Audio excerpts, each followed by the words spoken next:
Ladies and gentlemen of YouTube, I am 32 years old and I have been watching movies for the past 30 years. And let me tell you, I can't remember the last time a movie made me calm, intellectually speaking. Of course. So let me start this video with a very arrogant statement. I believe what I'm about to tell you about this movie, Alien, has never been said or written before in anywhere. I stand to be corrected. Got that? I saw the movie for the first time last night and something occurred to me. Do you know that there are 4 aliens in this movie? 4 aliens. Your Honor, I object! Yeah, patience. Let me take you through the dimensions of alienhood.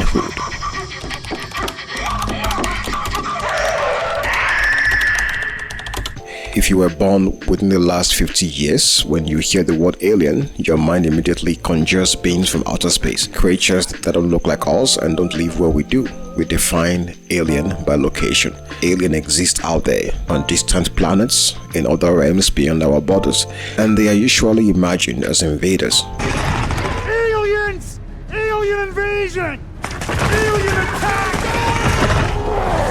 This expectation of hostility, this anticipation of infiltration heavily saturates both our fictional realities and real-world politics. The word alien in everyday parlance also describes human beings, illegal aliens, foreigners, the others who are said to take up space, steal our jobs, or resources that supposedly belong to us, the locals. What country are you? Wait, what country are you from? From the UK. Okay, we don't give a crap about your opinion and your reporting. Why don't you go back to your country where you have a major migrant problem? Go back to your country. We don't welcome black people. Black people should go. But what exactly is an alien? Is it merely something or someone who does not originate from here, whatever here may be? Is it about appearance? Is it about language? How come I can understand you? Are you using some sort of neural language router? Actually, I'm speaking English, you fucking idiot.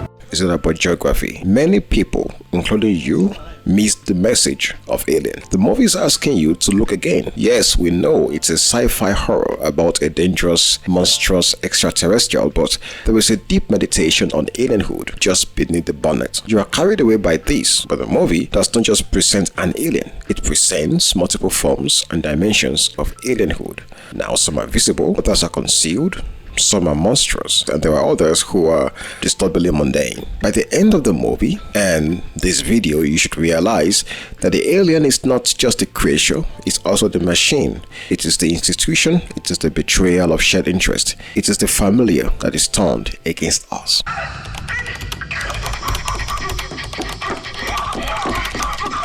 The most common definition of an alien is that which does not belong, but this movie, Alien, invites us to refine this definition and conclude that an alien is any entity, human or not, whose interests do not align with ours. So, in this sense, alienation becomes the key. The moment mutual understanding or shared purpose dissolves, alienhood is born.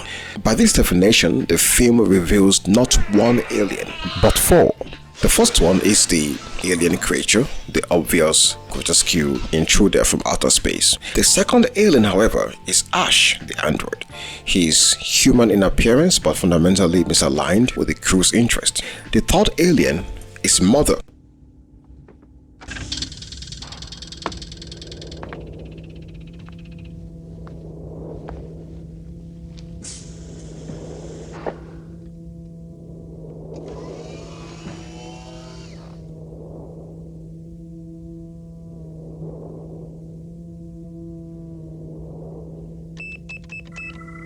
Morning, Mother.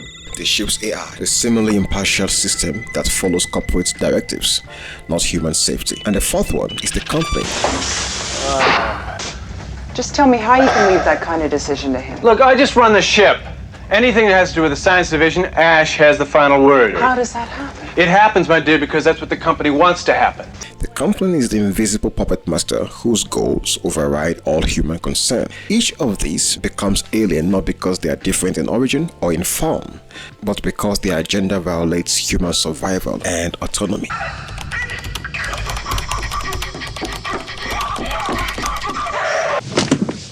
What's happening now, baby? Well, some of you may have figured out we're not home yet. We're only halfway there. What? Mother's interrupted the course of our journey. Why? Yeah. She's programmed to do that should certain conditions arise. They have. Like what? Seems... I hate to bring this up, but this is a commercial ship, not a rescue ship. Right. And it's not my contract to do this kind of duty. And what about the money? If you want to give me some money to do, I'd be happy to. Just watch. Let's go with the bonus situation. We never talk about the bonus situation. Place a month. We should have landed in this place in the first place. Shouldn't have landed on this damn ball, I know that. Well, the sooner we patch this thing up and get out of here, the sooner we can go home. This place gives me the creeps. From the movie's outset, we are introduced to two primary interests: the interest of the crew and the interest of the company. For the crew, they are unified by a shared working class goal: money, home.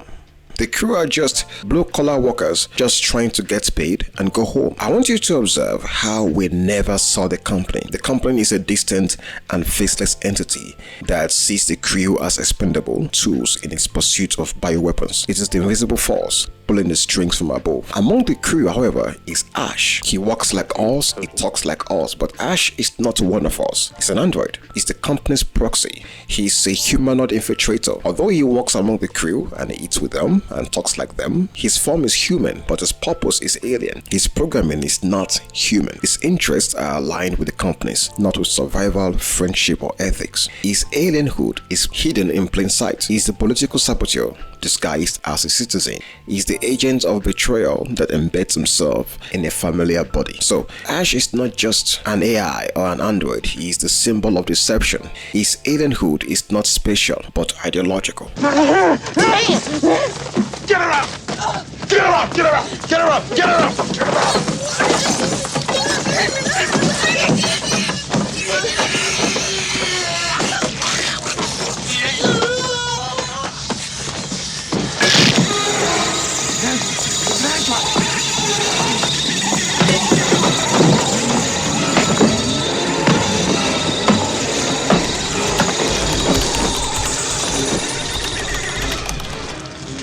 The ship's AI, ironically named Mother, complicates things further, you see, because she appears neutral. She's an impartial system that simply follows commands.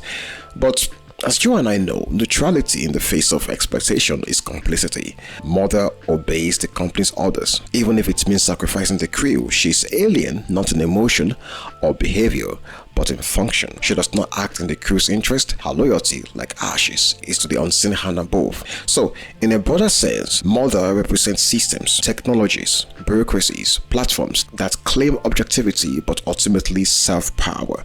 From surveillance softwares to data collecting apps, these mother-like systems mediate human experiences while they serve hidden interests. They don't kill, of course, but they facilitate killing. They don't revolt, but they enable control.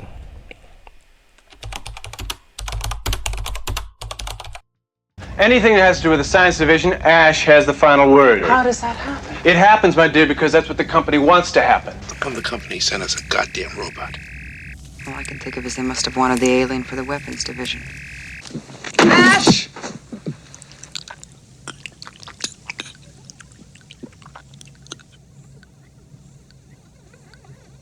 Yes, I can hear you.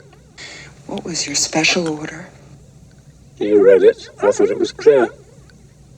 What was it? Bring back life form. Priority 1. All other priorities rescinded. There's a damn company. What about our lives, you son of a bitch? I repeat, all other priorities are rescinded. As I mentioned earlier, the company is never seen. Its voice is transmitted through Mother and its hand hacked through Ash, but its goals are unmistakable. It is to retrieve the alien organism at any cost and to keep the crew in the dark. In this way, the company mirrors a familiar pattern. That is, those in power alienating themselves from those they govern. Just as the alien creature uses the human body as a host, the company uses the crew as biological tools to fulfill the agenda. It sacrifices them without remorse and it lies through its intermediaries. It exploits their labor and their trust. And this is what I love about Alien, because it brilliantly and without being preachy about it reveals a parallel between corporate/government institutions and parasitic entities. So the company is the political alien. It's distant, it's abstract, it's unaccountable, but yet intimately invasive. Hey everyone, I want to talk about something important today, because it's time to get back to our roots around free expression on Facebook and Instagram. So the movie shows us 3 distinct strategies of alien exploitation. Number 1, bodily invasion. This is what you all know. The xenomorphs, how do you pronounce this though? Xenomorph? Anyhow, the xenomorph reproductive cycle is built on bodily exploitation. It inserts itself into a host, then gestates and violently ejaculates itself. And this is simple, right? This is how viruses, parasites, and by metaphorical extension, corporations and governments that use people's bodies and minds to propagate their own ideologies and maintain control. The citizen becomes a host. The system replicates through them. The human cost, however, is secondary. Number 2 is the deceptive integration. Ash is a very, very interesting character for me because Ash is the alien within. He's the outsider who is pretending to belong. He's not hostile through overt attack, but through betrayal. He gains trust, then subverts it. And that is what makes him my favorite character. He's the most scary, he is the perfect form of alienhood. He is the most insidious because Ash is the politician who campaign for people but legislate for the elites. Ash is the institution that appear neutral but serve hidden interest. Ash is the technologies that offer convenience while harvesting data. Ash is the smiling face of exploitation. And I say that knowing that the guy never smiled throughout. Except once. Check it. He never did. Every time I close my eyes, I still see your face. Your smile paints the softest trait. The third one is impersonal control. Mother and a company demonstrate the alienhood of systems. These are those that operate beyond human accountability. These systems don't resemble creatures or people, their architecture, their infrastructure, their command hierarchies. Yet, by design, they alienate and they create a distance between cause and effect, consequence and decision. They are not evil, just indifferent. And in that indifference lies great danger. And also when you examine this closely, you realize that alienhood is not a sci-fi concept, it's a socio-political and biological constant because viruses are aliens, colonizers are aliens, governments that exploit their people, aliens, corporations that mine human attention, labor and emotion, aliens, and perhaps sometimes we are aliens to one another. You see, alienhood is not defined by form but by rupture. It's a severing of shared interest, of trust, of mutual recognition. So, in Alien, of course, the monster is terrifying, but it is honest in its hunger. It does not pretend to be one of us. But the company, Ash, and Mother, these are far more frightening, you see, because they do pretend. They speak our languages, they wear our faces, they tell us it is all for our benefit, but beneath the skin, they are aliens. So therefore, my dear, the dimensions of alienhood are not fixed. They expand with every betrayal of trust, every hidden agenda, every unreciprocated loyalty. Alienhood is not about where you're from. It's about who you serve, who you are loyal to, and what you are willing to sacrifice. So a true alien is anyone or anything that treats you as expendable. And if we dare to look closely, we may realize that the real horror of alien is not what came from the stars or the eggs. It is what we built and have permitted to live among us without any resistance.